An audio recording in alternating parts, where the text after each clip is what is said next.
And it's then that you see the back of his neck, mostly colored, but partially in pencil.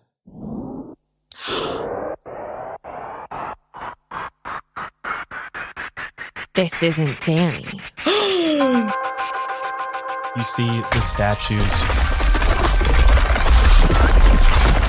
begin to animate and stand up with Danny's head spinning around on its axis, his body not turning, and you see half of his face complete, half of it still etched in pencil.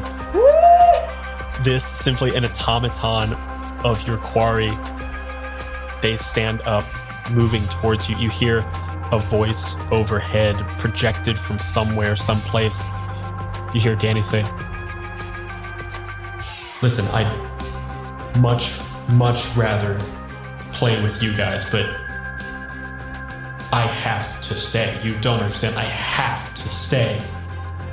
So if I have to play with these guys, I'm fine to do that as well. Last chance."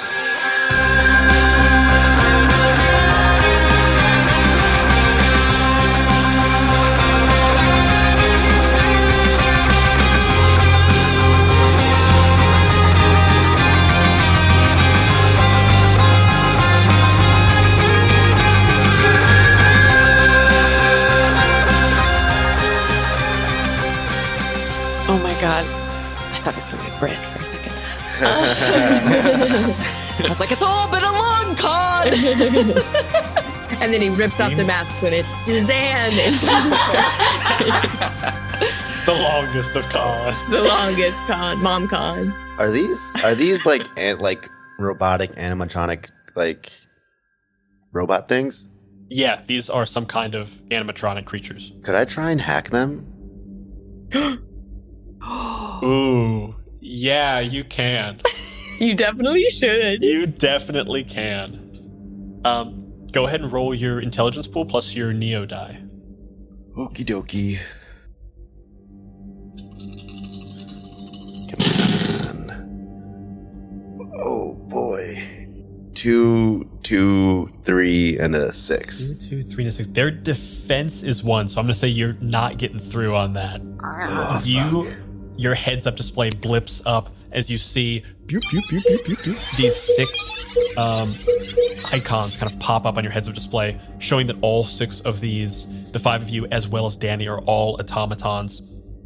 You try to go in using your AI to try to like hack these things, and you're abutting against like a system that's so like in the middle of being built that you're not able to quite figure it out. You realize that these things are still in the process of being made, in the process of like being given some kind of life, which means A, they're going to be pretty difficult to hack because it's not like obvious how to hack them, but it also means they're not fully formed. Like these things are simplistic creatures at this point, being pumped full of more and more life. I don't know C++. What? Danny kind of sees this, or at least the voice kind of intimates that it sees this. And you hear this disembodied voice of Danny go, "Well, it's been a good game, guys. See you soon." And you see all of the automatons lunge forward towards you guys. We're moving into combat here. Oh boy. We're getting lunged. Oh my god. Lunged. You've been lunged. It's lunchtime. It's lunchtime. Get your trays and pick out your table because it's lunchtime. You see these 6 automatons moving towards you. All of them a little bit herky-jerky, like they're still trying to figure out exactly how to move. Herky-jerky. They're still trying to figure out how to move, but they are moving towards you, menacing you. All of them as capable as you guys are, but that little bit slower. Cass, you hear those bells around, those chimes around you as Fate kind of pops up in a corner, his legs kind of dangling on top of the boiler as he's sitting on top of it. Looks at you and goes, "Here you go. You're first, my guy."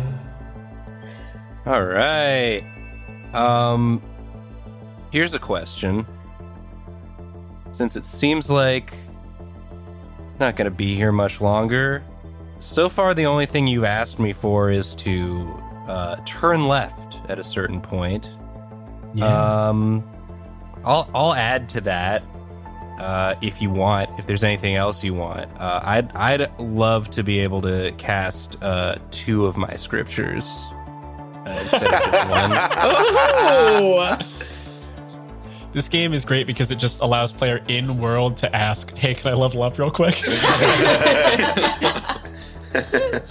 Can I just break the rules a little bit? What will it cost me? It's cool if it's not. What will it cost you? Oof. You just hear Thanos' voice whisper everything. Fate looks at you and regards you. You see, Fate kind of spins its hand for a moment, and the world kind of slows in this way. You see everyone moving around you, but you sense that you're in some kind of liminal space in between. Fate walks towards you. This world's dying, my man. It's crumbling apart beneath your feet. And you hear as this world shakes on its axis. Yeah, it is. Only so much you can offer, only so much I can take, but if you want to give up something, I'm happy to let you do just about anything. I've never had any luck of my own. Would you give me yours? The good, the bad, all of it. You'll be luckless forever. I never had much good luck, so yeah, you can have the bad. Gotta have all of it, my man. Yeah, take it. You see this scale that he's holding. It's actually like clipped onto his ear like an earring. He pulls it off and it kind of extends larger. Looks at it and you see there's a small, like almost invisible tether going directly into your chest. He looks at it and regards it and holds it to your mouth to bite off. How? You break this tether, and the tether attaching to you kind of zips into yourself, and you feel all of a sudden a loss, a gain, a something, an absence. Keep in mind, the loss of luck doesn't mean nothing good will happen to you, doesn't mean anything bad will happen to you. It means luck will never play a part in your life, for good or for ill. Ned must forever operate on his own abilities. You see the other half of that tether fly into Fate's chest as Fate goes,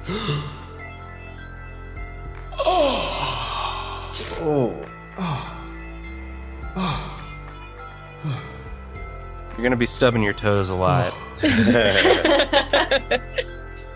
See Fate takes the bauble and pins it back to their ear. Hey, man. At least it'll be unexpected. Kind of flicks it and ding a little bit. And you feel Fate grant you the ability you ask for. Okay. Ooh. I'm going to say, Wonderful. as a mechanical thing, for the rest of the game, I will not allow you to take advantage or disadvantage from anything. You have to use only your own stats. Brad. Okay, but I can still give advantage. You can still give. Sounds good to me. I never particularly cared for my luck, so I'll leave it up to fate instead. Fate kind of smiles and goes, I'll take good care of it. I promise. Bing. And kind of falls backwards into oblivion once again. Okay, careful. You got my luck now. Yeah, as Fate does their same thing to like fall backwards and like disappear, instead they just fall onto the ground and go, oh fuck. That's a bad trait. Yeah. Even as Fate like holds their head, you see a big Cheshire smile face, and they disappear. So I get to cast 2 of my scriptures now. Yeah, go for it. So the first one I'm going to cast is called Avatar of Destiny. It is the level 3 scripture you get if you get all 3 levels with the Fate God. It reads, "You commit yourself to the web of fate, for better or worse. For the length of the encounter, your every action is what must happen to best effect. If your wisdom is higher than your dex, your maximum guard is now equal to your wisdom, and it's set to full. And my attacks gain special. This hit causes 2 hits. Special, recover 2 guard. Mandatory double special. You suffer a calamity and fall to 0 health. Describe how. Ooh. I'm choosing to use this as sort of a defensive ability right now, just to increase my guard. But if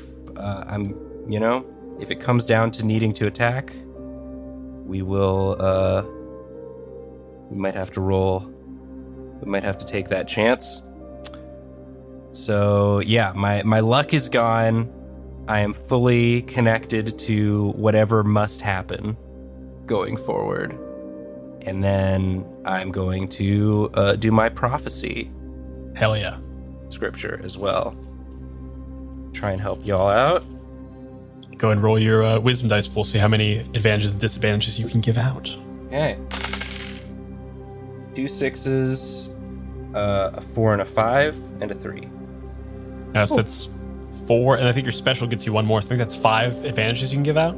It's actually it's at an extra success for each level I have in the god. So Jesus. I get it for both of the 6s.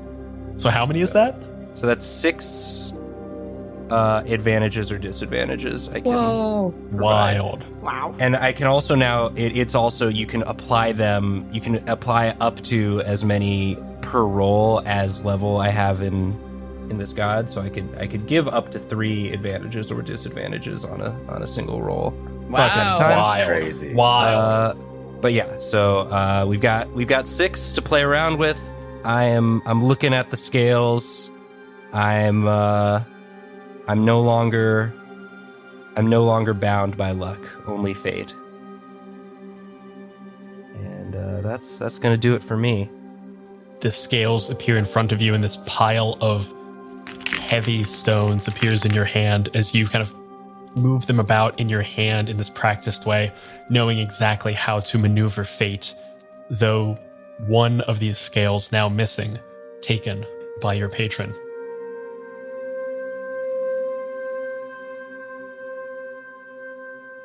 You guys all, I believe, have 3. Or actually, no, your dexterities have changed because some people may have taken different advances. Anyone have 4 dex?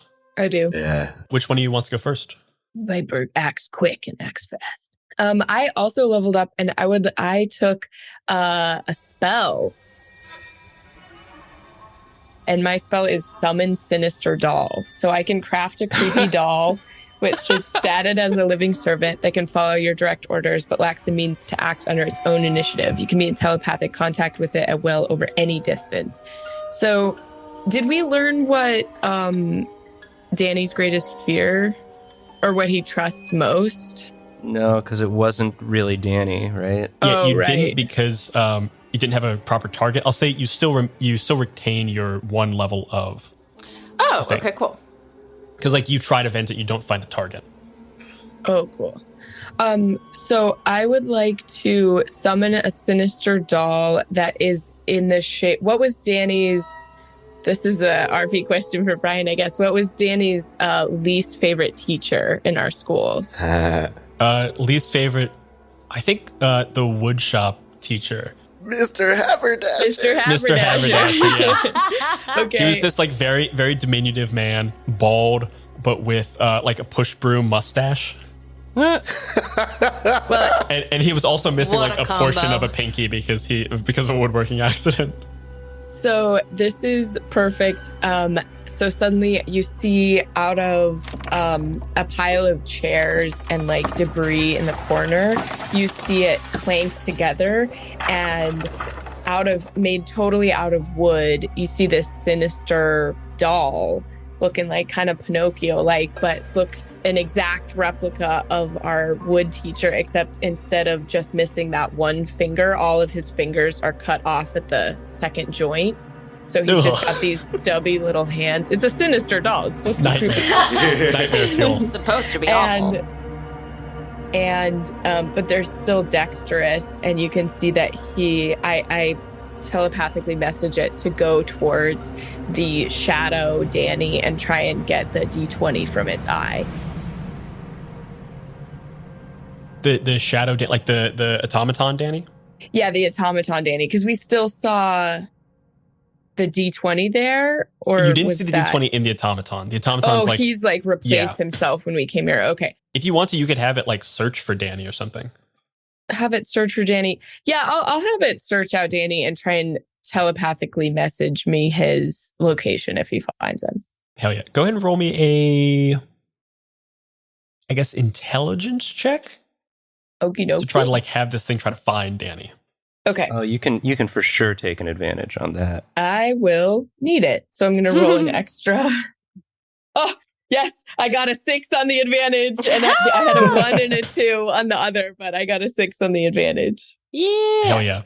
You send out this creepy, sinister doll, and it seems to ignore all laws of physics and gravity because it runs around this place like a wind-up doll, but goes like up the walls, up the ceilings, up around. It's not really like looking necessarily. It's just checking all the places. It's like a Roomba. It's just bumping into walls until it finds a thing. It runs around the room at a rapid clip, and you see in the back behind the boiler where Fate was sitting, you see it kind of disappear and not reappear. And then it comes back out, bops on your shoulder, whispers in your ear, and goes, "Oh, there's a secret door back there." Oh. Okay. I'd like for it to, I don't know if I can take another action this turn, but I would like for it to then order it to try and corral like the automatons and cut them off while we escape through the secret door. And I tell everyone that there's a secret door behind the boiler. I'll let you, it'll kind of start making that. I think they're still going to get like a full turn. And then after that, it can kind of grant them some disadvantage or something. Okay, cool. Jaimal, what's up? What's up? What's up? How am I doing? Up? I'm out of, I used my fair gold, right, to power supercharge Bingus, so I'm out. That's true.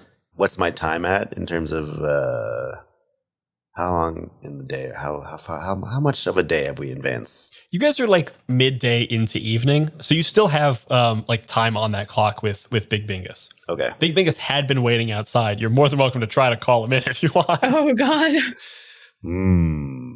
And Viper told us there's a secret door. Mm-hmm. And we need a distraction. Whoa.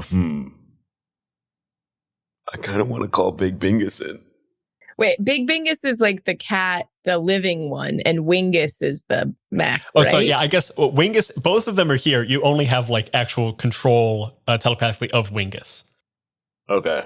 But Bingus loves you. Bingus so does if you love call me. him, maybe he'll come. And do they both respond to Bingus? You can certainly try. I'm gonna call for the Binguses to come through. Bingus Go ahead. Force. Go ahead and roll your intelligence pool plus your Neo die. Okay. Oh no! I got 2 3s. Oh no. Is your intelligence pool only 2? Yeah. Oh no! I have 1 more. Oh, Yeah. fuck! That's a 1. Oh no! Can you get advantage from? I think I already Can we- rolled. I think it's Yeah. too late because Yeah. I'm gonna punish that because it's a critical failure. Oh no. You call for the Binguses. They, both of them, hear your call and fly in. You guys, all of a sudden, there's a massive collapse in this place. I'm gonna need everyone to make a dexterity check. Oh, I'm so sorry. I'm gonna say difficulty Difficulty 2. Oh, I automatically fail then, right? Unless you give yourself advantage. I'm not You allowed to can't. give myself Oh, advantage. no. You can roll, see if you get some specials. There might be something to help you out there. Oh, okay. Got a 5, 5, and a 4. 5, 5, 4. Hell yeah. I got a 5 and a 2. 5 and a 2. 4, 4, 5. Okay. 2, 2, 3, 4. 2, 2, 3, 4. 6, 5, 2, 2. 6, 5, 2, 2. Okay, so Enoch, Jayamal, and Kelly, what'd you get? 4, 4, 5. 4 for 5. All of you were able to avoid damage. Cass, you only got 1 success. Yeah, I got a 5 and a 2. You're going to take 1 hit, so you're going to be reduced by 1 guard. Okay. Viper, Mm-hmm. I would like to take this time Oh no! Oh no! to give you back your fool dice. There you go. I will take it back. Viper, you look up as the entirety of this structure begins to collapse.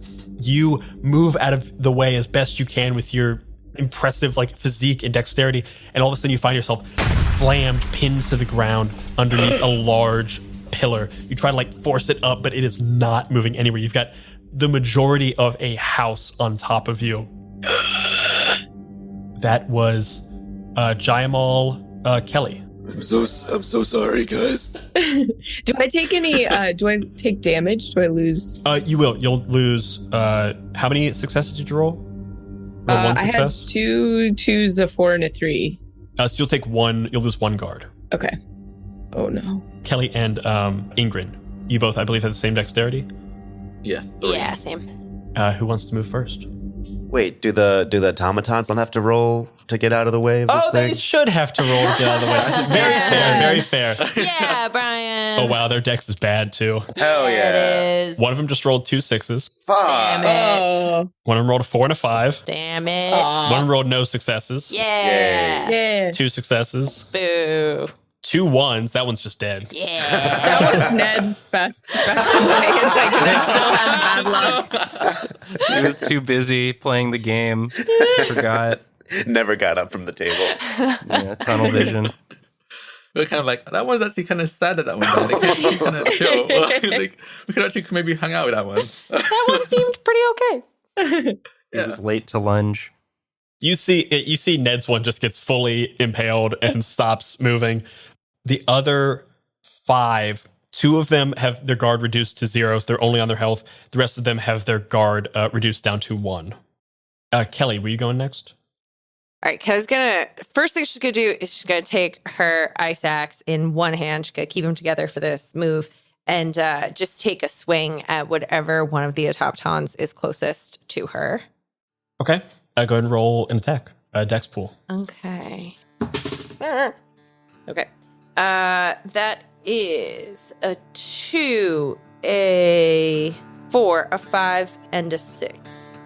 It's 3 successes. These things only have 1 defense. You come face to face with Danny's version of you, and you swing your axes. You said it was a 4, 5, 6? 4, 5, 6. You slam into this other version of you. The parents in your ears going, It's okay, honey. I know this is kind of fucked up that you're attacking yourself, but it's it's fine. It's just an ink copy, so don't worry about it. Yeah, honey. Listen. We'll talk about this later. We'll get you into therapy. This is gonna be a little fucked up, but maybe this will be cathartic. Who knows? You smash into this thing. It is reduced down to 1 health as you see bits of the ink and graphite and things that were composing this creature are destroyed or melted away. This thing's kind of standing and moving in this very herky-jerky movement. Is there anything else you want to do with your turn? Yes. Is the door that Viper pointed out, does it still exist, or did Bingus smash the door? It's still there in the sense that there's still a piece of wood there. I wouldn't call it a door anymore. But you see an opening behind this boiler that you may be able to get to. There's a bunch of stuff in the way, so I would make you roll some kind of check to get through. Yeah, I think Kelly's going to make moves over there and is basically going to reach out her hand to whichever one of her friends is closest by and say, "It's time to go." Meaning more than we're leaving this room. We're leaving. Whose hand do you think you find?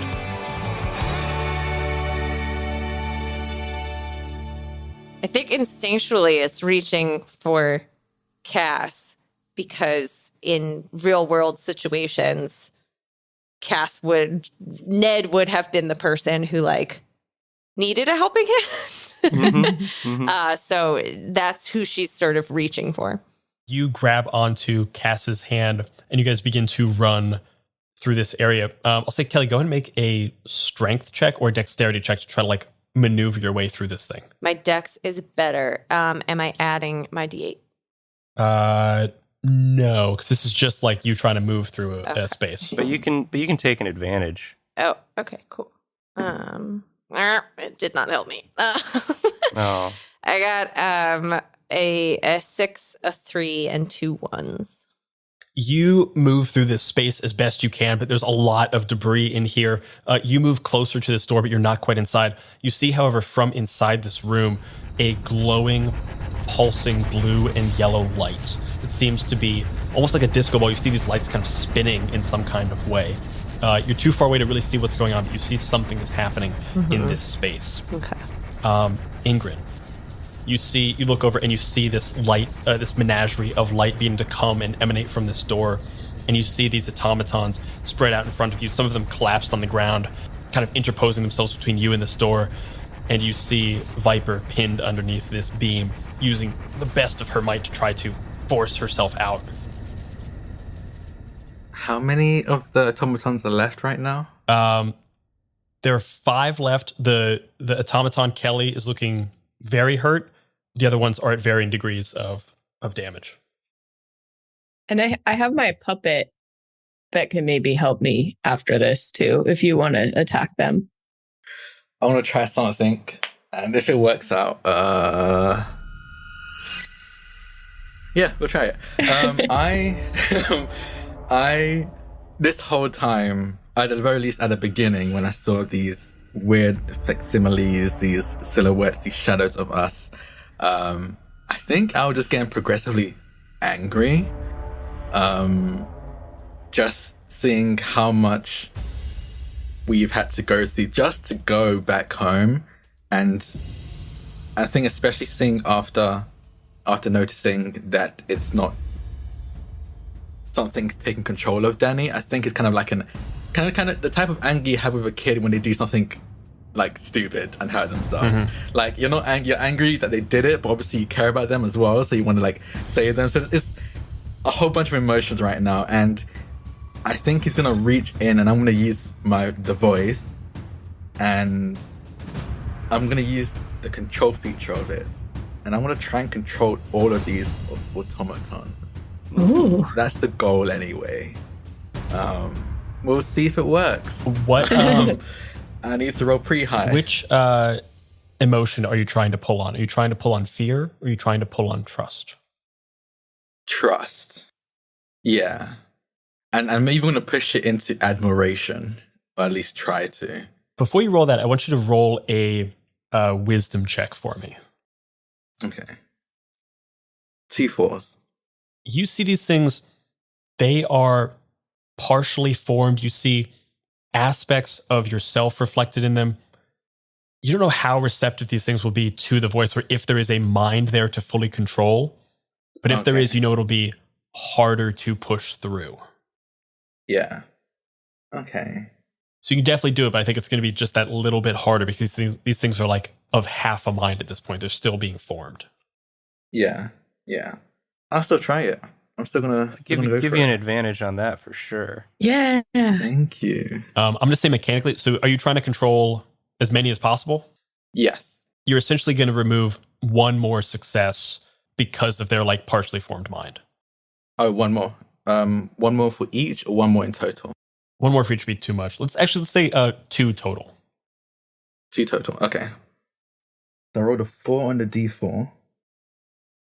So I rolled 5 successes. One of them is a special.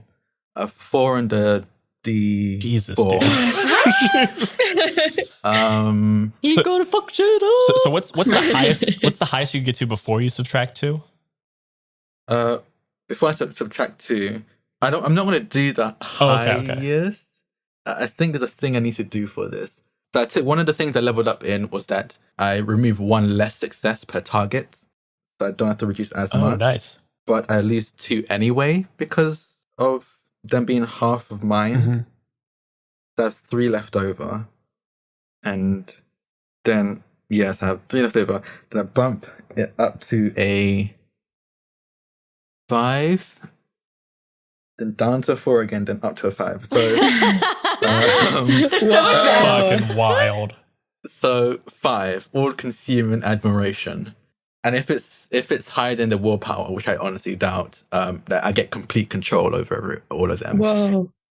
These things are still of half mind. They have essentially no willpower. So you're kind of splitting it between each of them. So even with like just 1 per, you are overwhelming these essentially mindless or of half a mind creatures. Tell me what that looks like.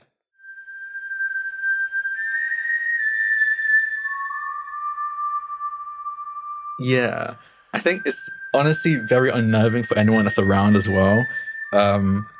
But again, the flames erupt, the flesh melts away to reveal the crystalline skull underneath, and his mouth hangs open. And without like his jaw moving anymore, you hear the voice, deep and demonic, saying,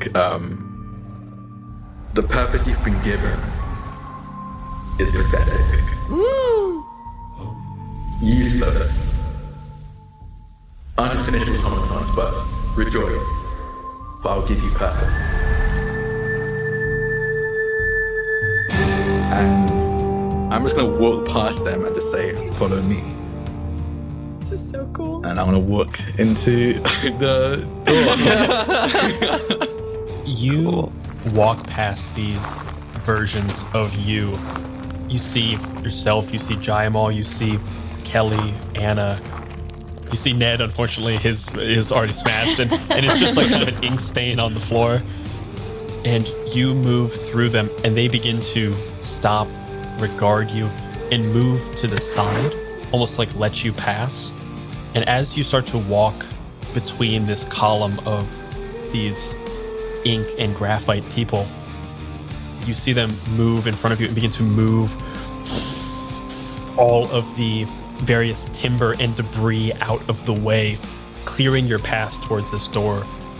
You see 4 of your friends are doing this as this path appears in front of you, and standing in front of the door is this half-finished version of Danny, half of his face complete, half of it still graphite and pencil. It turns to you, and in your mind you hear that word, rejoice, and follow me. It slowly looks at you. Danny's face, half finished, begins to curl up in a very bright and happy smile as it moves to the side and opens the door for you. Inside, you see Danny, the real Danny, still resplendent in his like blue long coat, but like bits of him are almost coming through, like tattered bits of his real clothes. As you see in front of him, his one eye is just kind of closed, and in front of him there's a giant D20 that is spinning and pulsing and things slowly growing and growing in front of him. You see his hands are kind of stuck around it, almost like containing a massive like spell energy or something. He looks at you kind of like blinking wide as he looks at you and goes, I don't know what to do. I don't know what to help. Please help. I can't hold it in. And he's trying to control this thing. Top of the order, we see Cass. As you glance forward, you are slowly filing in behind these automatons. You see Danny there holding this thing, trying to hold in this bit of energy that seems to be growing more and more and more unstable. You see Danny's eyes looks towards you, and you see him.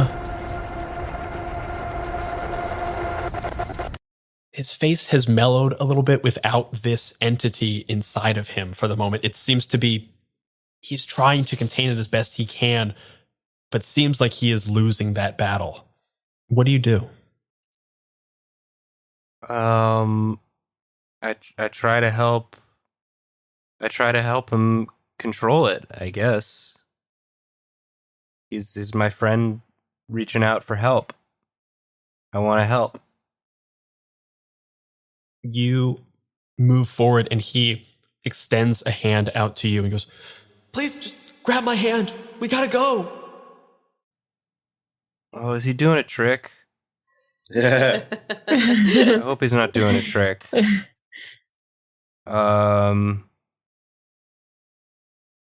Oh gosh. Yeah, I grab his hand. Why the heck not? You grab his hand. Go ahead and roll me whatever check you feel is appropriate in this space. Could be your wisdom pool as you try to like help control this force that is going out of control in this area. Yeah, wisdom's probably my best bet. Can I use my my Godbinder die or? Oh yeah, for sure. Yeah, okay. Yeah.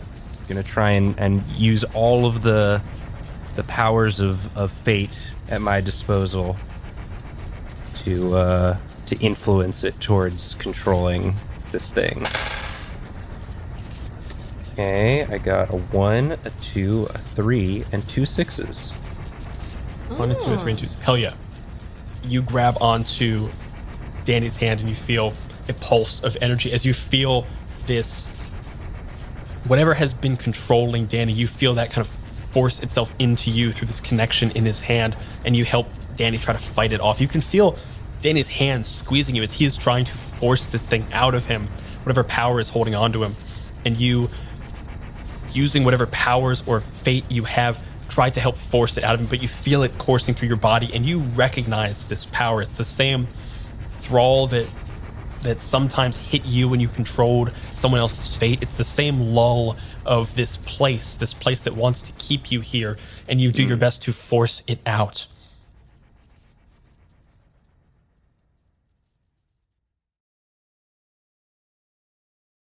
Viper. Mm-hmm. You find yourself underneath this beam. You see this massive D20 off in the distance, blue and yellow light shimmering all around. And you see Cass kind of reaching out his hands, Danny reaching out their hands as they're trying to control this thing. What do you do? I'm going to order telepathically the creepy doll to come and lift this beam off me.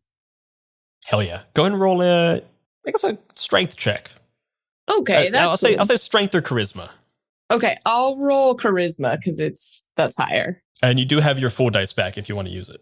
Okay, I will use. So I add that to my pool. Mm-hmm. Okay, that is a 6, a 5, a 3, and a 1, and there are no circles or X's on the full dice on the face that landed up. 2 successes and a special. You, along with the help of your doll, kind of force this thing off of you, and you scramble out. I think with a special, you get to add an extra circle to your dice or something. I special roll another d6 and add it to the present dice pool. So go ahead and do that. I'll roll another one. That's a 3, so we can just forget about that. Just forget about that. That didn't happen. Didn't That's happen. fine. You force yourself up and run into this room. Or I assume, are you running into this room? I'm going to run into the room in the most foolish way. So I'm going to start screaming the lyrics to Landslide. And as I step over the threshold into the room, I would like to launch myself head first, like rocketing into the dice, into the D20 Wow. to try and like knock it down. In a very How do way. I roll this? So you're definitely going to roll your full dice. Okay. I'll say go ahead and roll your charisma pool. You can add your full dice. Okay. I think this is going to be a bit of a sliding scale. So difficulty for like large amounts of success is going to be 2. If you roll a circle, something's going to happen. If you roll a cross, something also is going to happen. Okay. Okay. So I'm gonna roll just my Fool dice. No, your whole charisma pool. Oh, whole charisma Fool. Okay, Yeah. cool. Plus my Fool dice. Yes, indeed. Ooh, that's a 6. A circle came up on my Fool dice, and that's a 1. So I rolled a 6, 2, a 4, and a 1, and the circle on the 1. Circle is a fluke of good luck. You tell me what happens as you dive headfirst into this thing. As I dive headfirst into this dice, the blue and yellow energy from the spinning D20 like crackles and lights up as I kind of go through this barrier. And then the D20 sort of puffs into smoke and falls, and the color drains from it and it falls to the ground. And there's no more energy crackling around it. And I'd like to like try and sever its tie to Danny, if that's possible. But that's the fluke of good luck, but you can change that, I think. You fly forward into this thing. You find yourself in this liminal space of blue and yellow energy crackling all around you. You see this tether of energy, this like central nucleus of some kind of chaotic world building and world destroying, world shaping energy. And you see almost like a Tesla ball, a bit of energy spiraling out through the face of the 20th side, going directly into Danny's chest. You kind of swim through this liminal space and you grab onto that tether and try to wrench it apart. You pull it apart. You feel the energy begin to fade around you as you kind of fall to the ground, your feet back on the ground, and you feel the energy begin to force itself into your arm as you feel the D20 is beginning to lose its power, but it's trying to regain a hold onto a new host, onto you. Jaimal. No. You see Viper dive headfirst in this thing. This massive D20 disappears, and you said you see almost like a slightly larger size of like a normal die crackling with this energy as it is trying to force itself directly into Viper's chest. She's like forcing it back as much as she can as its tethers are lashing around her, trying to like pull themselves closer. You see Danny like fall to the ground, almost like tired as this connection is severed. He's kind of looking up and panting. Cass, you feel that connection sever for a moment. Jaimal, what do you do? Fuck. So when I leveled up, I went the route of taking the pawn shop thing. Mm-hmm. How do I call that? Do I call a guy? Do I? I think pawn shop is a way to like sell items to be able to get fair gold. Yeah, I think like I can sell the way like I can sell like I made my pawn guy buy secrets in exchange for fair gold based on how juicy the secret is. Sure. Do I just is this like any time I can call my pawn dude? We just cut away to an episode of Pawn Stars featuring Jaimal. I know I chose I think Mr. Haberdasher as my pawn guy, but can't. Yeah, you can deal with my creepy I was puppet. gonna say the creepy puppet just turns around. and Is like, also hey. my pawn dealer. With your AI system, you can operate on like a faster than light speed because you're just going through like pure computer motions. You see the creepy doll kind of turn to you. It's like immediately just like, for the rest of you, you just see it like it glitches from looking forward to looking towards Jaimal. Its eyes connect with you and you see like an information stream fly from its eyes directly into your eyes. And like you are in full connection. You hear, in this like kind of pause bit of time, you hear a phone ring. Hello. Hey there, what can I do you for? Mr. Haberdasher. That's me. Nine Fingers Rudy, they call me. Oh, you have Rudy Haberdasher. Oh boy. I need fair gold. Well, you come to the right place, because I got fair gold for days. Well, really just for today, because it disappears, but, you get it. I got a lot of it. I'm really I'm kind of out of the physical goods market recently. I'm kind of mostly trading information and secrets. Is that going to be a problem? No. Well, great. I usually do kind of like 1 fair gold for a tale, 2 fair golds for like a life-altering secret, and 3 fair golds for something that will truly destroy or remake someone's life. So, like, you tell me what you think I can use, and then, but just so you know, once this transaction is complete, I'm free to use this information in whatever way I see fit. So, just want to give that transactional implication up front. Once you give to me this information, that becomes mine. That's, fair gold law. Yes, it makes sense. Fair gold law.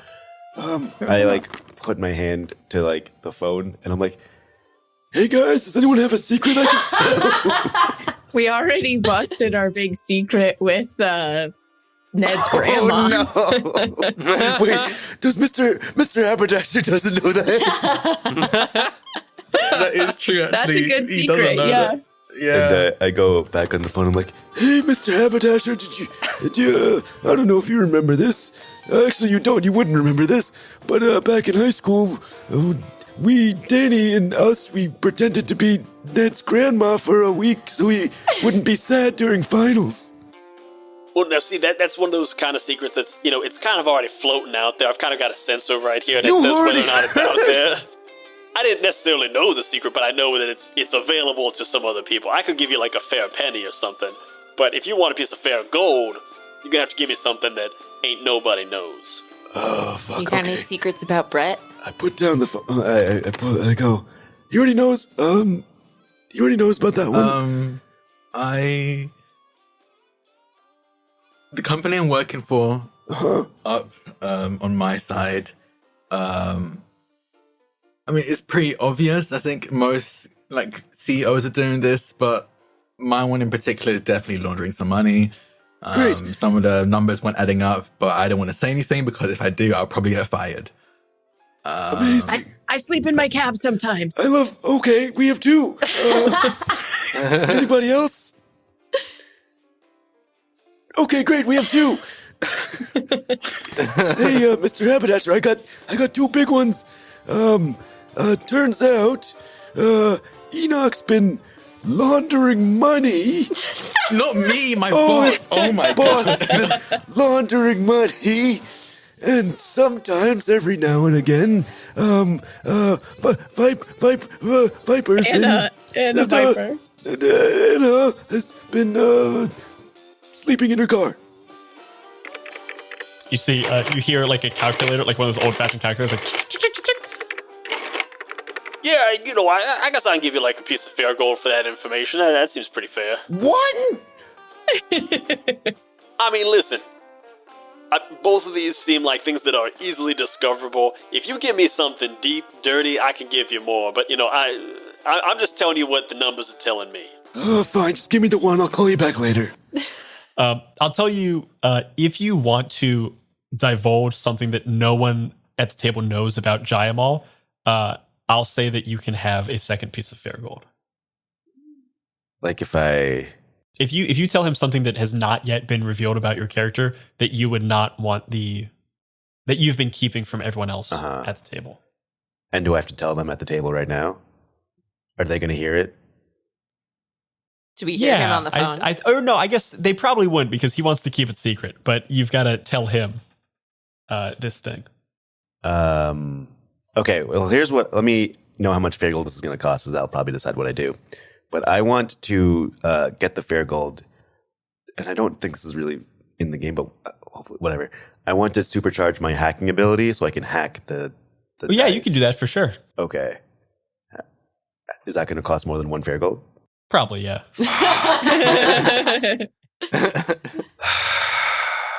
Okay. I think Jaimal looks at the phone, looks at you guys, and goes,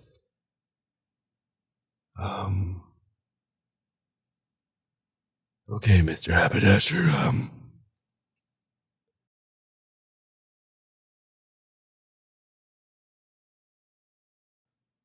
I'm married Secret marriage. to Brett.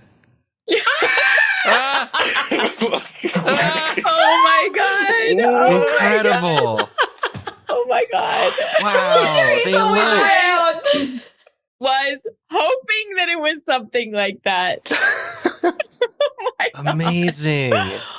Oh, dream couple. What Drac, a your face reveal. was so good. I like Brett so much more now. Knowing that he's like secretly closeted, like no wonder he's forced to live a lie. Of course he's an asshole. Poor Brett. My God. You see on your heads-up display a video call pops up, and Mr. Haberdash appears, and he goes, Hachi machi, that's the Hachi machi. Chimachi. No, that's what I'm talking about. Here we go. you feel some kind of like spectral hand almost reach into your brain and like grab onto that information in some kind of physical form. You see in the video call, he holds it up, and there's just like your words spinning around in this cyclone. Ooh, this is gonna be tasty. Okay, here we go. Pops it inside of a sandwich and takes a bite. Oh my god. Oh yeah, that's got layers to it. Got layers. Oh yeah. Well, here you go. And he deposits 4 pieces of fair gold in your account. 4. Just 4. Just 4. Wow. Wow. Okay, cool. How much do I need to supercharge my hacking ability to try and hack this dice? If you plug all your fair gold into this thing, you can definitely make. You're gonna have to make a roll for it no matter what. Right. But you can definitely like with 4 fair gold, you can actually like get into the system and make a shot at it. Okay. Yeah, I'll do that. Are there any more advantages left to give Oh him? yeah, you know what? Take 2 of them. Okay. Yeah. Sick. So go ahead and roll your intelligence pool plus your Neo dice. Cool. Plus Wait, 2. before you roll, let me. Nice. Okay, what is the to essentially beat this thing? What is the DC? I think it's got to be difficulty 3. So you got to get 4 successes or higher. Okay. Okay, you know what? Take 4, or take 3. Take all 3 Okay. advantages. So how many dice are you rolling? Oh, wow. Can I have one more from you? Yeah. Cool. So I'm Oh, rolling. sorry, it's under your paper. I'm rolling 6d6 and my d10. Okay, Ooh. so you got to get 4 successes total Okay. to fully beat this thing. Past that, it'll be kind of a sliding scale of like helping. Okay. That's just half ish. All right. What's that? Hachi machi. Hachi machi. Oh my god. No, what happened? That doesn't look good. What the fuck is with these dice? Oh man. No. Did mine Brian gave me roll? broken dice. Did mine roll okay? Yeah, yours did. Oh my god. Sabotage by Brian. How many- What a waste Your of that marriage is secret. over. What am I doing this for? I got 2 3s, a 1, 2 2s, and then a 4 and a 5. Oh my god. Okay, so 2 successes. You got half the way there. You plug into this die by some kind of like Ethernet tether. You begin to hack various ways. This thing is creation and destruction itself. It is like writing and destroying its own base code in front of you. You're trying to get in front of this thing, and you're able to like slow it down. You feel the world begin to kind of at a slower pace, but you still see Viper holding on, forcing her hand against this thing, trying to keep it from enveloping her. Viper, you feel the thrall of this thing lessen as you're able to force it out from yourself just that little bit more. I'm trying.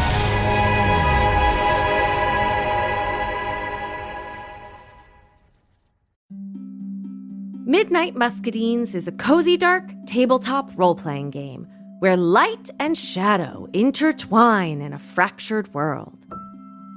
Players take on the roles of Marmoteers, brave adventurers who journey into the untamed Wildernight to collect the elusive Midnight Muscadines, craft magical jams, and protect the fragile light of Nim.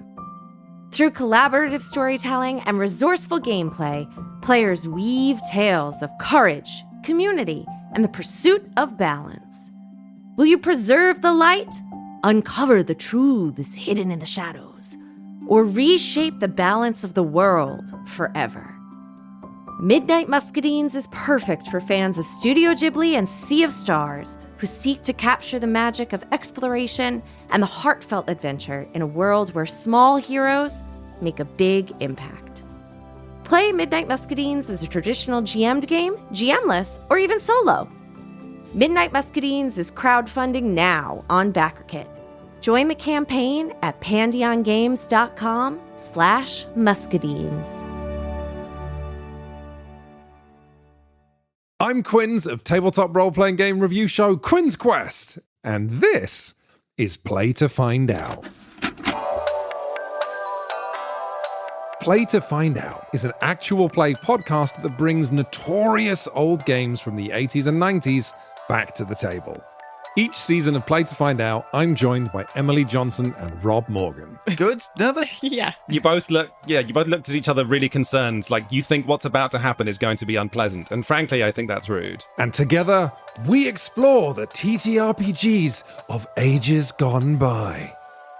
Our goal, to separate the TTRPGs that deserve to be remembered from those that maybe don't. I don't know, Emily. It was the 80s. Also, a lot of people were on cocaine. We blow the dust from decrepit systems to learn how they work. Your 100 on the encounter table bursts out. Right, you've encountered a fog. Get ready. Don't laugh. Does one get ready for a fog? Don't laugh. Encounter their unique quirks. I do finger guns to cover up how I wince. A weird thing happens as you do finger guns. Oh no. And I'm hoping that the Quinn's Quest community will join us in exploring these games too. If you this up, cannot describe to you how much your adventure ends here. Yeah, that's fair. Because the best way to learn is to play to find out. Play to Find Out is available now on the Quinn's Quest Patreon, but the first episode of each series streams for free on the Quinn's Quest YouTube channel and wherever you get your podcasts. Anyway, you failed the Earth Tech roll, and you made jokes while I was doing my exposition, so you don't get to hear any more. Oh, no. Come on. I was shook.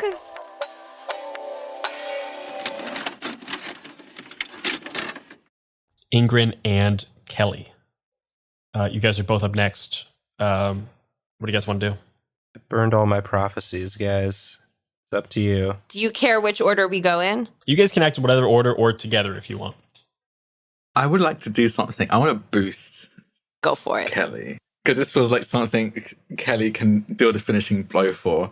Fastball special. I am going to... I believe my command, of essentially follow, is still, working on these automatons, right? Okay. I'm going to do something silly. We love silly.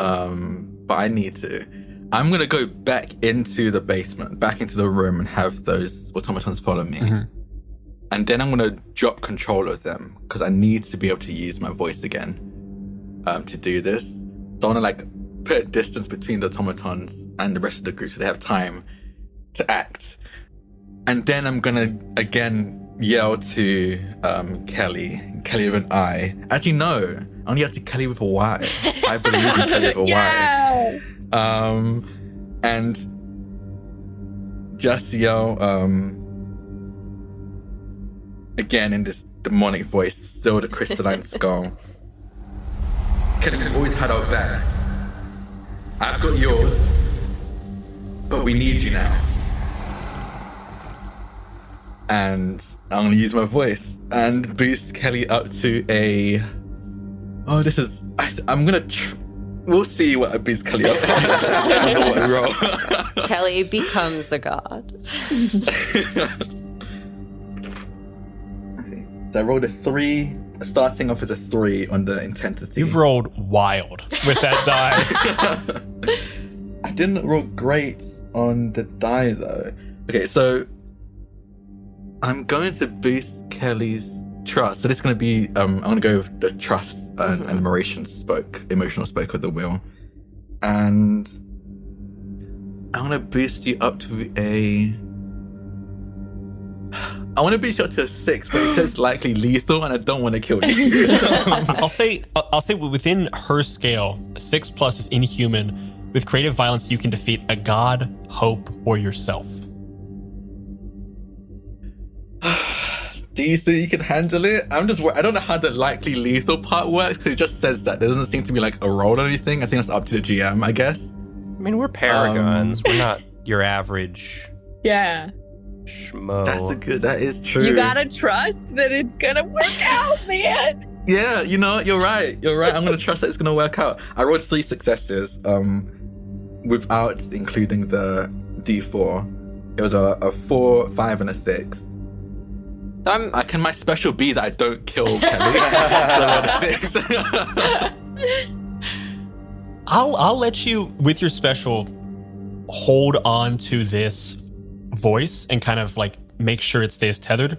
I'll say while you're holding on to it, you are completely defenseless against anything else in this room. So if you have defense, it goes to 0. Ooh, I only have 2 health. That would definitely kill me.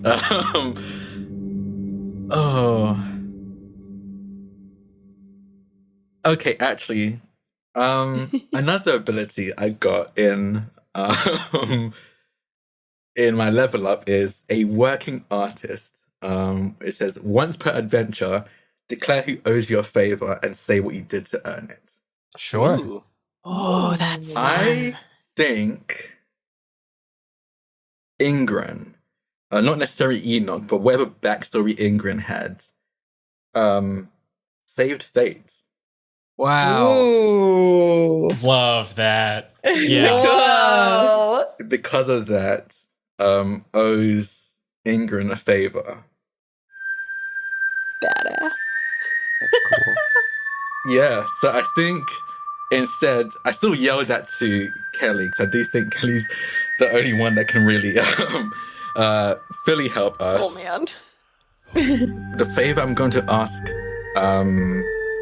Fate is for Fate to push on Kelly's scales so that she succeeds, reminding him of the time that I saved him from the Deicides long ago. You feel the world slow around you. That tinkling of chimes somewhere behind you. You are held in this position, like launching your voice towards Kelly, kind of frozen in time. Like you don't seem to be moving outside of this.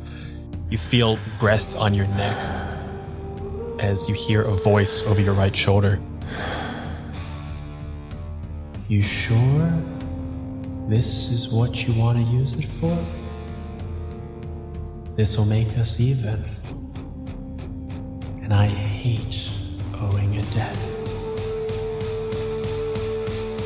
I think still frozen in this space. I think physically frozen, but almost like laid on top of the flesh of Ingrid. You can see like the spectral skeleton, like skull, the crystal skull. The crystal skull, I think, similar to when Ingrid commanded Michael to run, the skull turns and makes direct eye contact with Fate and says, I'm certain. Now pay your debt.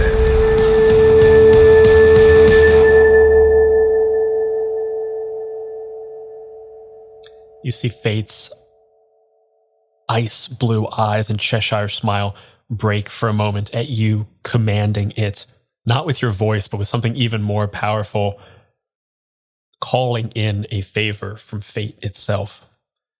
You see it kind of cocks its head and looks at you. All right. Bit of a waste, I'd think, but your favor. Snaps its fingers, and you feel a tether between you and Kelly as you feel you granting her this intense power, but also holding tight onto her sanity and her humanity, her vitality, knowing that this tether cannot be broken. You look around as the world begins to come back to full motion. You hear this intensity from the other room, and you see the automatons around you begin to shake off the effect of your voice and turn towards you, held out in this motion. Kelly. you feel the fullness of Ingrin's words fill you. This is a level of trust that is defined mechanically as inhuman. This is my emotional scale has reached 6. Your emotional scale has reached 6. Whoa. Uh-oh. Whoa. She's off the map. Well, I do have a question about that. Yeah. Is that the rules are if my emotional scale ever meets or exceeds my willpower, I am overwhelmed by it? Does that have a mechanic? Like if I'm overwhelmed, am I forced to use like creative violence or something? What's your willpower? 5. I'll let you define it exactly how you want it to. You feel this level of trust hit you. This emotion that at this level, this can't be defined by a single word. Trust is far too small a word. Admiration couldn't come close to what you are feeling. And the power that is being forced into these axes is beyond measure. But you feel something in yourself fundamentally change. You're not quite sure what, maybe you are, but you feel something is shifting. But for now, you know within your hands you hold the power to destroy anything. A world, a god, yourself. You hear Enoch's voice echo in your head. We need you now. You hear your parents in either ear. You got this, honey. Never been more proud of you. Not once. What do you do? Oh my god. All right. Kelly looks around the circle and again like prompts everyone to grab hands. And she's never felt more confident or sure in her entire life of like even to the point of saying like if something, even if it goes wrong, I trust the process sort of a thing. Prompts everyone to grab hands, including Danny. Does everybody? Yeah. Yes. Yeah. Am I able to? Oh yeah. Ingrid's in the I other did room. move away so the automatons would follow. I'll let you run in with these things chasing you. Yeah, sure. We've got a god killer on our side. I think we're good. I'll run in. You run into the room and you see Kelly resplendent in this vibrant yellow energy, like literally your eyes glowing out of their sockets with this energy. With everybody holding hands, I think Kelly takes the two people who she's in between. I'm going to say it's Danny and Cass, and puts their hands together and puts one of her hands on top of theirs and takes her axe and swings back with a huge arc crashing into the 20-sided die and use her creative violence to destroy it while saying the game is over. Wow.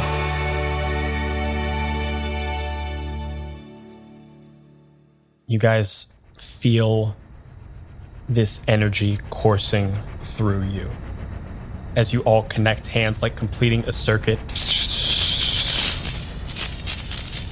Each of you feels a level of trust unparalleled by any emotion any human has felt. Not what Kelly is feeling, and you know that. And you know if you're feeling this, what must she be experiencing right now? But you feel completely at ease in this moment, absolutely sure of what's going to happen. You see Kelly's wide arc with one of her axes, and in this moment, as you're all connected, you all hear her mother. See you guys soon. As the axe comes down hard, Viper, directly in front of your face where you're holding off this D20 and makes the tiniest of connections directly with the 20th side. You see it break and begin to shatter. And as this small magical object begins to explode in this torrent of blue and yellow fire and force of creation and destruction and alteration, you hear Kelly's voice quietly, calmly, in this menagerie, this cacophony of violence and noise, simply say, The game is over. what do each of you say in this moment between life and destruction? The game is over. Game is over. The game is over. The game is over.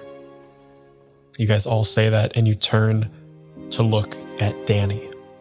You see Kelly holding on to Danny's hand, Danny turning to you guys, tears streaming down his face. You can't quite see all of what he is feeling or what he's thinking or what he wants to say, what he will say in the coming days and months and years if you'll let him. But you know there is some kind of sorrow and apology there. To what degree you'll ever hear it, you don't know. But you know enough when he opens his mouth and says, the game is over.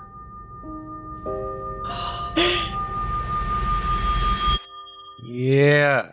Hachi machi. Hachi-machi. You guys land back in the familiar basement. Dark, poor lighting, much worse lighting than was just there, and blink back into consciousness, into awakeness, looking across from each other, seeing yourselves back in your original bodies. Oh, okay, there's the back pain. That's good to be back. I slap Danny. You Just a gentle slap, but I do slap him. You've still got a lot of force. You're still a strong, beefy woman. Bam. Danny takes it on the chin, looks up, kind of rubs his face. I don't know. I don't know what happened. I just wanted to play a game with my friends. I don't know where I lost that. I'm sorry. Really, really. I'm so sorry. I think Kelly,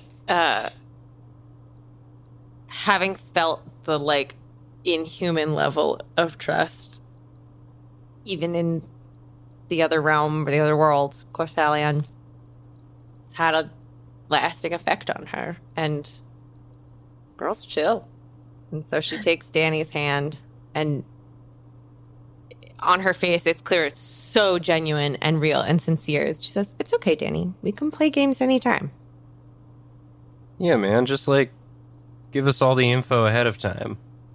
After I explain everything to my kids and my wife, and I finished talking to my brother, and probably my parents, because I imagine my wife would have called my parents after the note. Wait, is the note here? Did someone find it? How much time has passed in the real world? That's a good thing to know, to learn. As that question occurs to each of you, let's move into a bit of an epilogue. I think I'm going to go in dice order here. Enoch. Yeah. In the coming days, weeks, and months, how does this experience affect you? And I guess my first question to you is, how much time did pass? Oh boy. Since we got into the game and left it? Mm-hmm. Inside the game, it was 3 or 4 days. Okay. Did we miss the reunion? I think it'd be funny and very funny and interesting for it to be long enough for people to notice. So I think a day. So I think a full day passed. So you're probably getting, at the very least, I know Enoch would be getting a bunch of messages considering the note. Mm-hmm. But yeah, like a full day passed.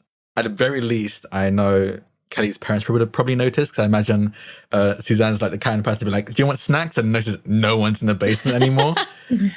So yeah, I think a full day passed. You guys make your way upstairs. Kelly, you see your parents both there go, what? Where have you been, honey? Oh my, are you kidding me? Have you guys been playing this whole time? Is there a, what? Where did you?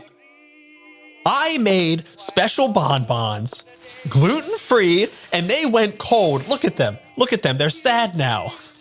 So sorry, Mom. We actually decided that it would be more fun if we went camping.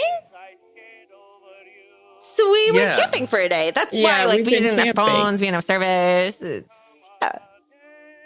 Bonbons still taste pretty good. Listen, I don't mind that so much. I wish you would have told me. And really, really my concern here is we've had to put up Brett for the past 24 hours. He's been actively changing our and you look up and there's like wires hanging from the ceiling. He was inconsolable. We've had to have him hang around here for the listen, he's a nice boy. A lot to put on your parents, okay? Totally get it, Mom. Totally. Where is he? He's in like the house above the or in like the apartment above the cafe. So I said something. Would Danny have been the only person who actually heard it, or did the rest of us hear that? Did we all hear that? I don't know. Only Mr. Haberdash. Only Mr. Haberdash actually knew the secret. He is allowed to do with it what he wants. But only Mr. Haberdash heard the secret. That version of Haberdasher, I also had a psychic connection with, because he was my creepy summon puppet. So I'm just saying that's that. true. On I think some deep level. I think knows. Anna intercepted. Anna was actually like up on a party line. I'm just so excited that you're gay. She's like another like queer ally on this. That she's just like, but she would never out you, but she just like looks to you and is like winking like really hard. I'd be like, yeah, where is Brett? Jay is like looking at Anna being like, yo, be cool. Jaimal kind of starts to cry as like he kind of hears Kelly's parents talk about Brett, because he knows kind of everyone hates him, and looks at, is Danny with us, right? Danny's with you, yeah. He looks at Danny and he's like, hey man, I loved you guys like family, and I know I wasn't always present for everything, and I wasn't, I don't know, leaned in on the popular stuff. And I don't know why, I felt like I could never be who I wanted to be. And I'm sorry for not being in your life. It just always felt like there was a part of me that you guys hated. And it's obvious the way you treat Brett. And I know he was a dick. I know he was awful to you guys. But I've been married to Brett for the past 10 years. Wow. You see Danny's face kind of like, you see an initial surprise, and then he tries to couch that because he doesn't know what's appropriate in this moment. He kind of looks at you and goes,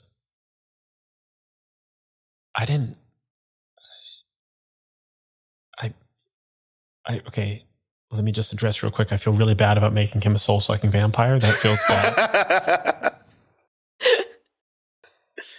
And he, and then Jay goes like, it's my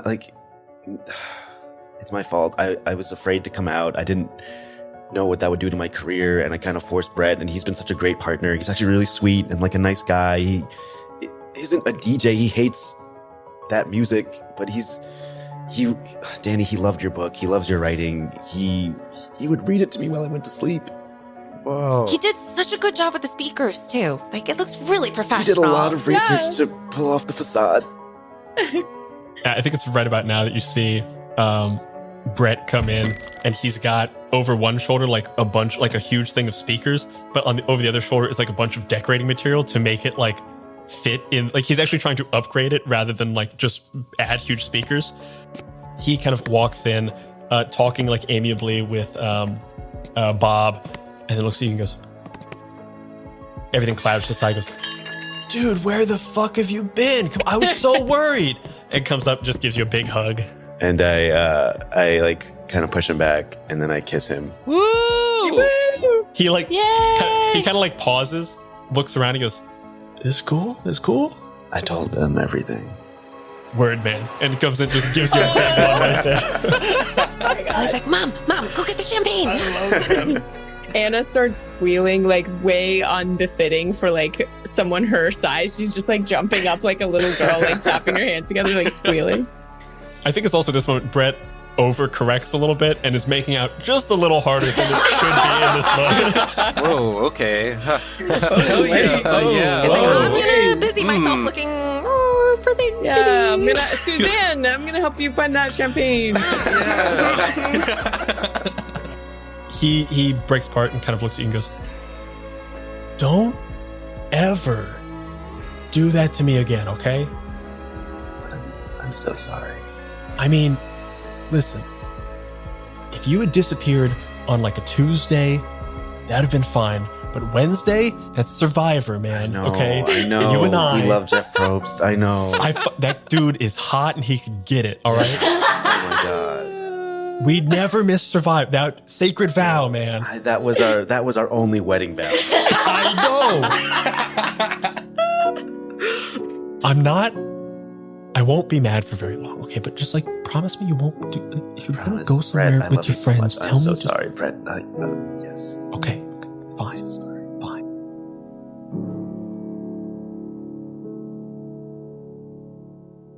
I think, if you don't mind, Carolyn, I think Enoch and Anna are just kind of like peeking around the corner, like watching.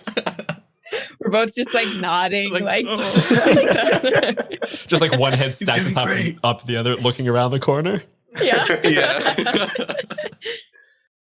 You guys kind of make your explanations in peace in this immediate moment. Enoch, what happens as you go home and have to see your wife and your children, and when you see your brother next? So I think I come home and I think my wife Hannah, she's been stressing out.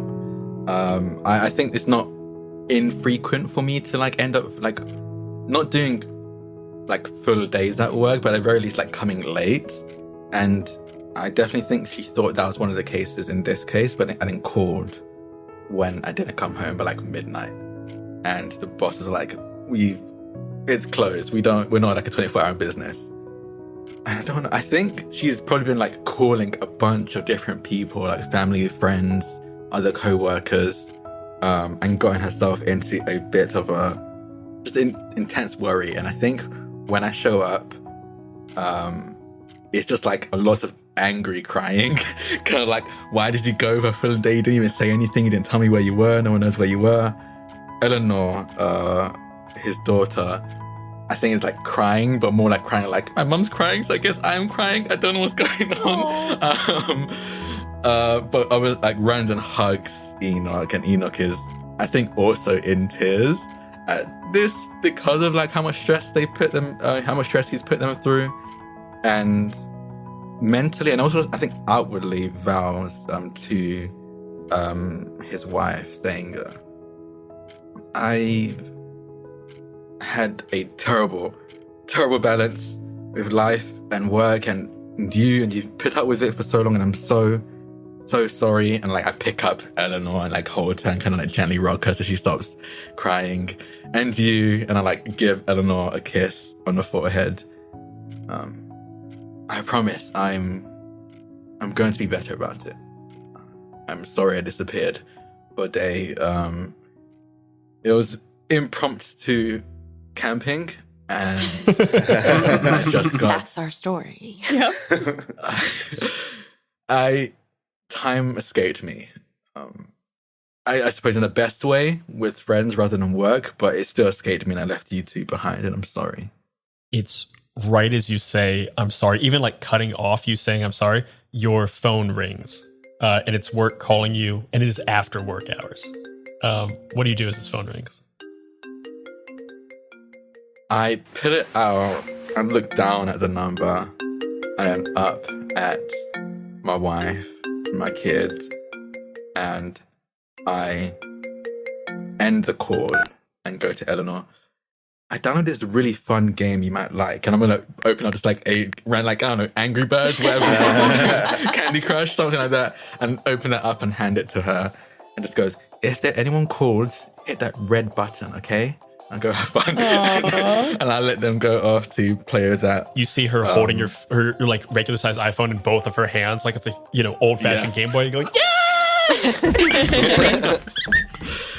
Hannah looks at you, tears kind of streaming down her face. Still, this like angry sobbing. She kind of gets a little serious for a second. Goes,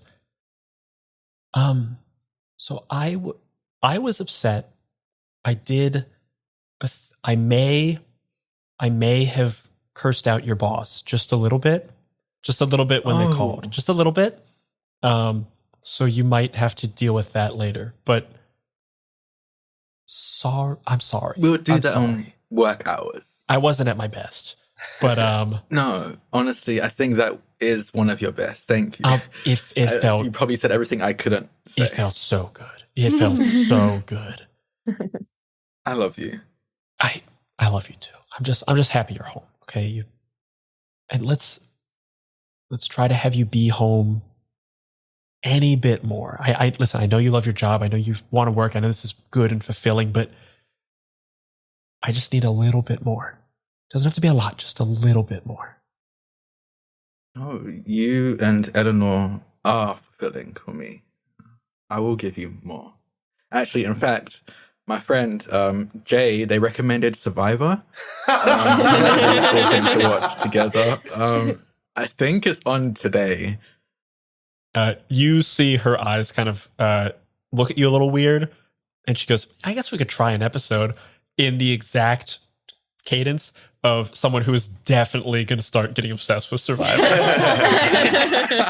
Neither of you know it, but out in the universe, Jeff Probst is like, one more?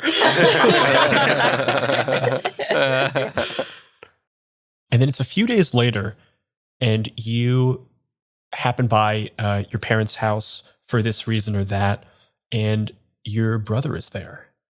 And you see a little something has changed in him. What is it that you see that's different? I think he was one of the people Hannah called when I hadn't showed up. And I think with him thinking I'm missing, he probably reminisced and looked back on our relationship, think like, did I do something wrong, this or that? And I think he realizes the distance that's grown between them. I think he always knew that, but I think he was able to identify what it is, and it was how his parents and other people would always compare him to Enoch. And I think there's a level of almost like, not guilt, but just an awareness of this now. And I think during this reunion, when I go back to my parents' place, probably something ridiculous. My mom probably called me over to fix the computer or something, and my brother's there. I think whenever my parents kind of subconsciously or just in passing say something kind of snide or Michael would be able to do this kind of tone, Michael steps up and goes, no, I wouldn't actually, Enoch's the best person for this. Or I think what I notice is Michael noticing this gap and trying to at the very least meet me halfway. And after my experience during being in Galaroth, wherever that place is that I frankly have suppressed at this point as much as I could, I'm also trying to close that distance between me and Michael. You see Michael beginning to soften in that way, or become just more aware of things. You see him every now and then as your parents make some kind of snide remark or something that just that strikes you in some wrong way, you see him often look at you, look at them, and then correct them or give them some kind of small talking to, trying to slowly correct their behavior. It feels good, it feels right. You feel more connected with your brother. And I think sometime later, you are growing closer and closer with your brother, and you happen to one night after watching 4 or 5 episodes of Survivor season 3. Like, bro, you need to watch this. Me and Hannah are hooked. It's been getting really good. I mean, I'll try it, I guess, in the exact cadence. That's what Hannah said. Before going to bed one night, you are washing your face and brushing your teeth, and you glance into the mirror and you see just a little flash of something that you hadn't noticed before. That little bit of emerald green still left in your eyes. Just a little flash of it. You blink and it kind of disappears, but your eyes seem to have shifted just that little bit more towards green. And there's a little part of you that wonders if that's not what Michael is reacting to.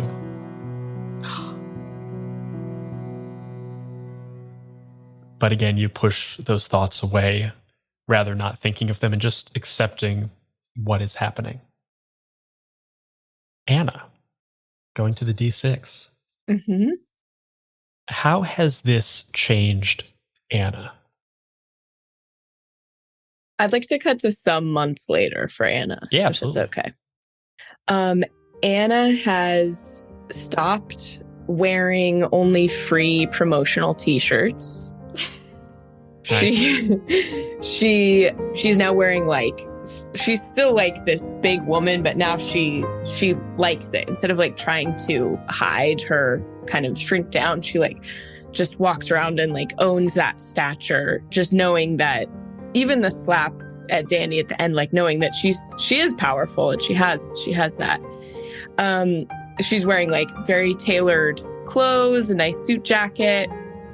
And you see her, if it's okay with Chinook, you see her on the street pulling up to this fancy gala. She hops out of no longer a taxi cab, but a nice SUV, opens the door, and Brett and Jay get out. And she's working as their driver part-time while she's taking night school classes. She's gone back to school to get her degrees, and she's working towards something in the sciences field. And so you see her very happily opening the door for them at this red carpet event. And then she knows it'll be a couple hours. So she drives around about 15 minutes away from whatever event they're doing to an apartment. And you see her open the door to her apartment, and two little kittens bound towards her. And she's made her peace with Leslie and Samantha, formerly known as Bingus, and now she adopted two little rescue cats on her own. And then she just plops down on the couch, puts on an episode of Survivor, and cuddles up with her cats, waiting for the time when she needs to go pick Jay and Brett back up. You see these two little kittens are jumping all over. They've got the zoomies, perpetual zoomies. Yeah. They at times test your patience, but in a fun way. They're climbing all over you. They're somehow wrestling on you, but they're sideways with their claws into your clothes. It's wild.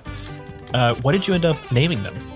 I guess they've got to be Big Bingus, who I call BB, and Wingus, who we just call Wingy. So BB and Wingy.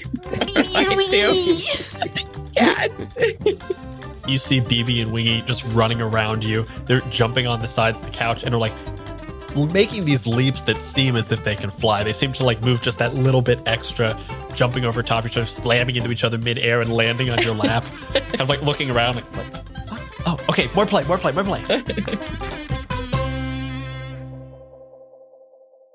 You play with these little kittens for a while. You watch Survivor. You get a call eventually to go back and pick up Jaimal and Brett. Everything's going in this positive direction. Anna had always been a person who had trouble controlling her anger and her rage. You've been able to tap that down slowly but surely over time. What has been most effective to do that? Like, what is changing you the most? She's, instead of just being kind of mad at the world all the time that things aren't in her control, she realizes, like, we met fate and bargained with them.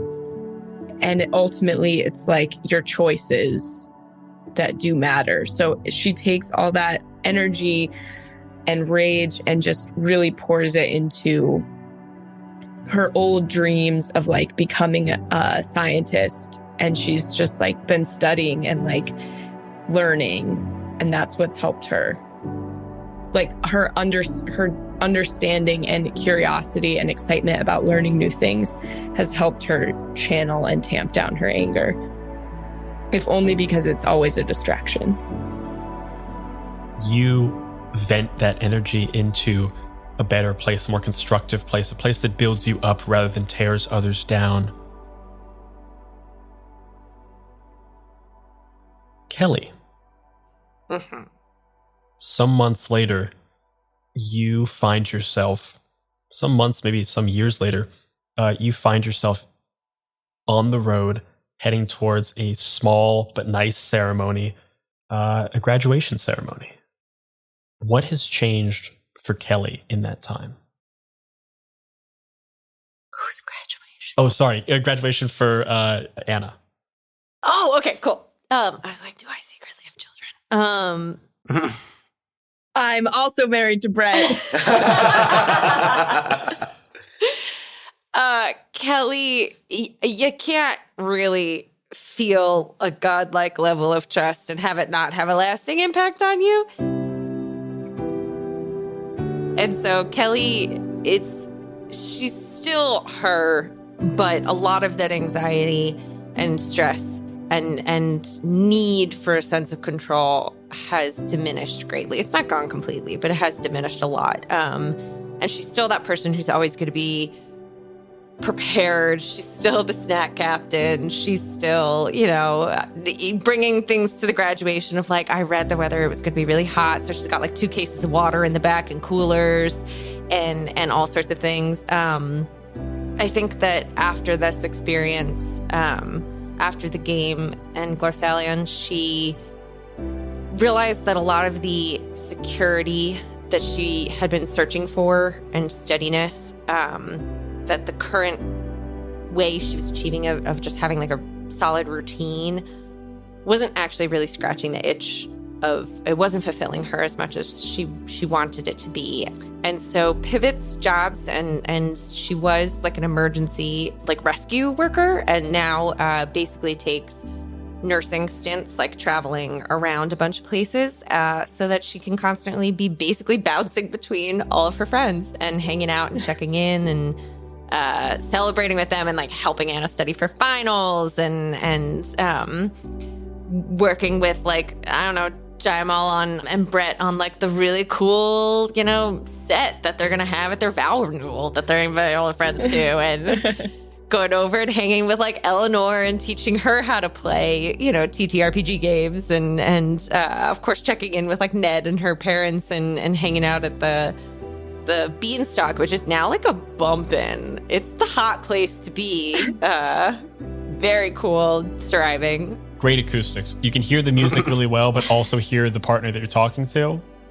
It's an engineering feat. It's truly magnificent. I think after a visit to Jaimal, she realizes that she kind of has like the perfect set of skills to apply to be a contestant on Survivor. Yes. So she's like put in an application. We'll wait and see how that goes. But Jaimal, some months later, you see Kelly at this graduation ceremony. You get to see Anna walking across the stage, diploma in hand. happier and less full of any kind of, just in the most positive place you've probably ever seen her. You see that moment with your friends. Some months later, you are sitting down to watch Survivor and who should come on the television but Kelly. Kelly with a Y, looking more like Kelly with an I than you could ever imagine. Hell yeah. What has Jaimal taken away from this experience? I think after this experience, while him and Brett are watching the season of Survivor, they have like t-shirts of like go Kelly on it with like Kelly's face. And like I think previously Jaimal kind of was living a life of like clearly closeted, had surrounded himself with people that it turns out he realized he was trying to basically replace this core group of friends that he missed so much, and was just so afraid of like being who he was in like his real life would ruin his like life and career and everything he's built. But those people are gone. He's just been with Brett, and also has gotten like very close with like this group of people afterwards, like calls like Enoch and Kelly and Ned. I think if it's cool with Anna, like very close to Anna, just because like obviously driving me around, but like his like very like close in that, you know, queer culture kind of way of like, this is who I am.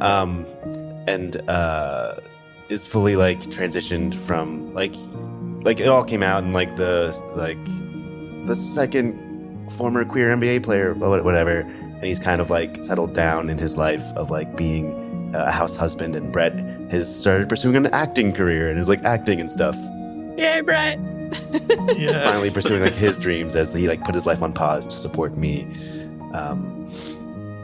And I think there's like while he's watching TV, there's like a picture from like Brett and Jaimal's a vow renewal, and it's us and then this group of people like standing like next to us, clearly like part of our what's that called? Wedding party. That's what it is. My question for you is, as you look over that picture, you see you and Brett remembering that lovely day. You see your friends beside you. Is Danny in the picture? Yeah, I think Danny's there. You see Danny in the picture, smiling, I think even brighter than you and Brett. Arms around both of you. He's got, somehow it almost seems like he has 3 or 4 arms, like taking over everybody. He's not the center of the picture, but your eyes are just drawn to how happy this person is. And I think you guys have maybe seen that over the past months, whether you've spoken to him or interacted with him or just kind of heard, something has been left on him from this experience. Some of it was apologies. I think you all got numerous apologies, whether or not you accepted them or not. But something of Kelly's last strike, of Kelly's last godlike amount of trust has pushed its way into him just a little bit. And he seems okay with letting things behind. Ned. Yeah. In the months after this, you get an invitation to Anna's graduation. You get an invitation to this vow renewal ceremony. You see these friends, sometimes on big events, sometimes maybe just here and there. What's Ned taking away from this experience, and what's he doing afterwards? Well, Ned literally left his luck in that other world. And so there is that absence, that what is luck, but just sort of what we call way we make sense of the stuff that happens to you that seems to be outside of your own control. But Ned's less clumsy now, whether that's just because Ned believes that he doesn't have his bad luck anymore, or if it's actually gone, unclear. But the world seems less scary now, less out of his control. He can control what happens to him, at least. And so, yeah, just sort of puts a lot into the beanstalk. It becomes a bump in place, as we've described, and then I think once it reaches that point, Ned realizes that like there's more of the world to see, and so he packs up and decides to go on his own adventure, touring around the world, just exploring, going to places that he never thought he'd visit, and seeing what there is to see. And I think that if we cut ahead like maybe another 20 years, we see Ned much more worldly at this point, sort of salt and pepper hair now, wearing a suit, pulling up in like a nice car to a house, and he's holding a briefcase, and he knocks on the door, and Danny answers it, and Ned says, it took me a long time, but I finally found them. And he opens the briefcase, and it's another set of the dice. He says, I left part of myself in that world, and I left a contract unfulfilled. If we do this again, we need to tell the people who we're inviting what they're signing up for. But this time, I'm willing to stay if you are. See, Danny looks at you, looks down at the dice. Eyes go wide. And he looks at you unbelieving, like you're crazy. And then as you talk, his eyes just kind of slacken a little bit. Yeah, I don't know. Let's see what happens. Why don't you come in and we'll talk about it a little bit. Yeah. He invites you in. You walk down the hall, and Danny's kind of seems like he's in a bit of a trance. Walks forward, goes into the kitchen, opens up the refrigerator, and he's like, "Hey, you want a beer or something?" Yeah, beer sounds nice. Pulls out a beer and he goes, "I know it's a new house. Game room's just over there." You walk forward through this hallway, and there's a bunch of doors all around you. And you hear that little tinkling of bells beside you. You hear a voice on your shoulder. "Hey, man." Hey. Haven't heard you in a while. Stubbed a lot of toes in the past few years. Yeah, I told you that would happen. I love it every time. Well, that's one thing we don't have in common. But I'm happy for you. If you wanna come play, I'll make it so it's more fun this time. I had a lot of fun last time, so you got your work cut out for you. I'm certainly gonna try. Make sure you bring some fun people along. Okay. Deal. and you feel the tattoo that has been left on your arm kind of sizzle and burn.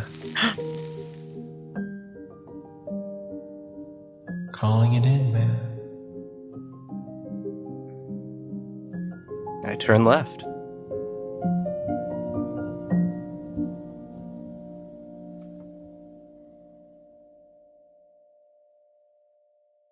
And that's where we'll end the story.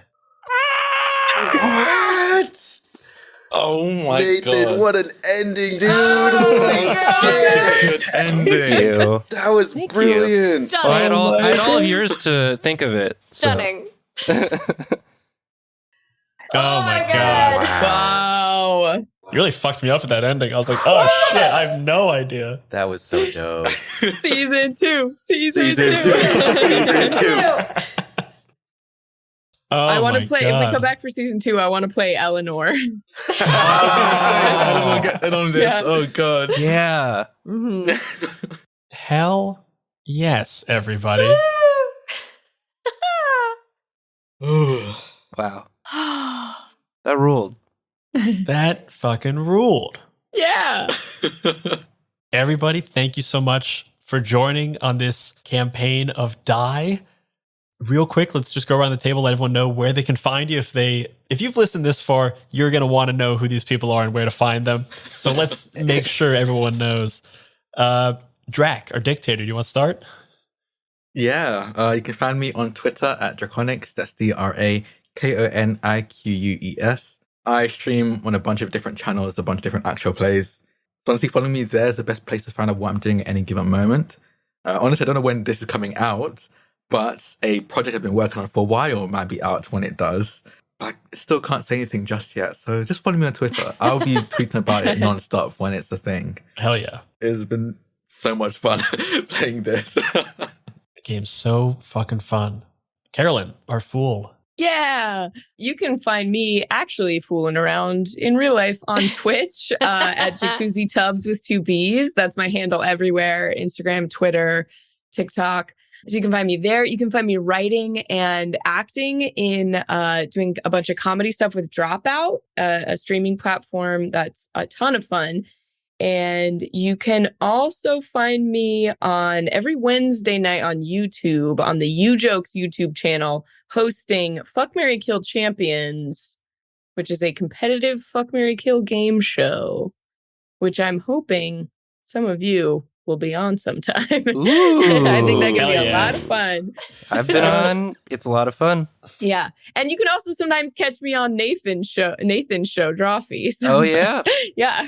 Hell yeah. Abby, our emotion knight. Oh, so emotional. You can find me on Schminstagram. It's Abby_Hep, ABBY_HEP.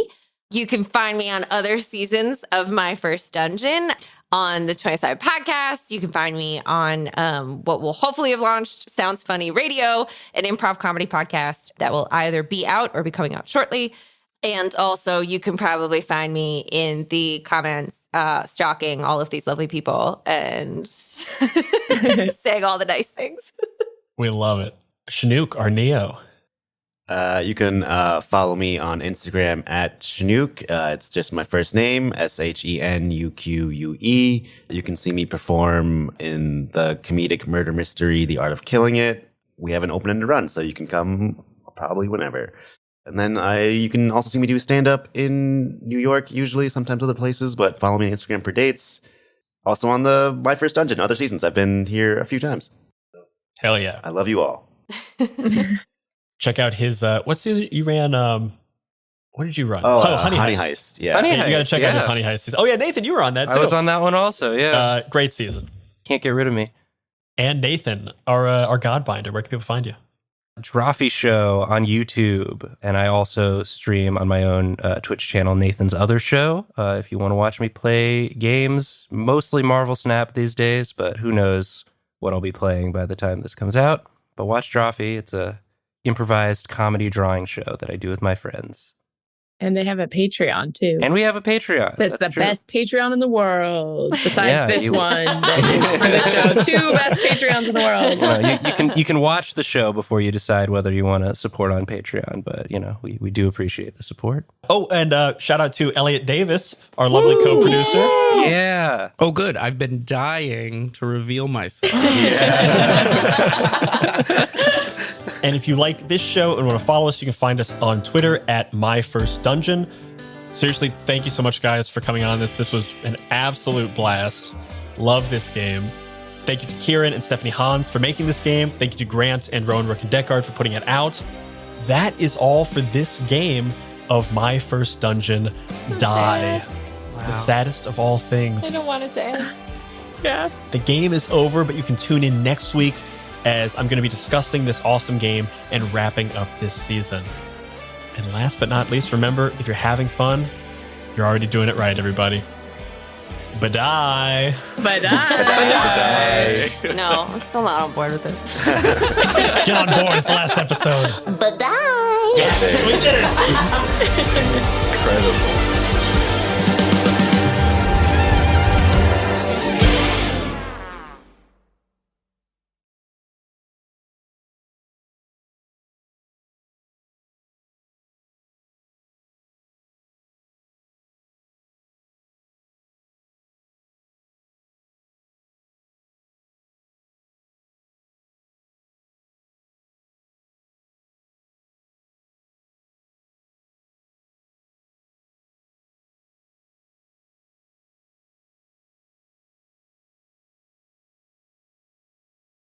Hey all, it's Brian. Real quick before you go, if you like this show and you want to support more great seasons, you should head on over to patreon.com/myfirstdungeonpod and jump into the Dice Pool. That's the name of our one and only Patreon tier that's just $5, where you'll get additional actual plays and extended talkbacks each and every month. We'll see you there. Splash. If you're looking for more great gaming content from everyone here at Many-Sided Media, you should consider subscribing to the 20-Sided newsletter. It's a free, bi-monthly newsletter for people who love games, make games, and just love making games. To subscribe, just go to 20sidednewsletter.substack.com or follow the link in the show notes.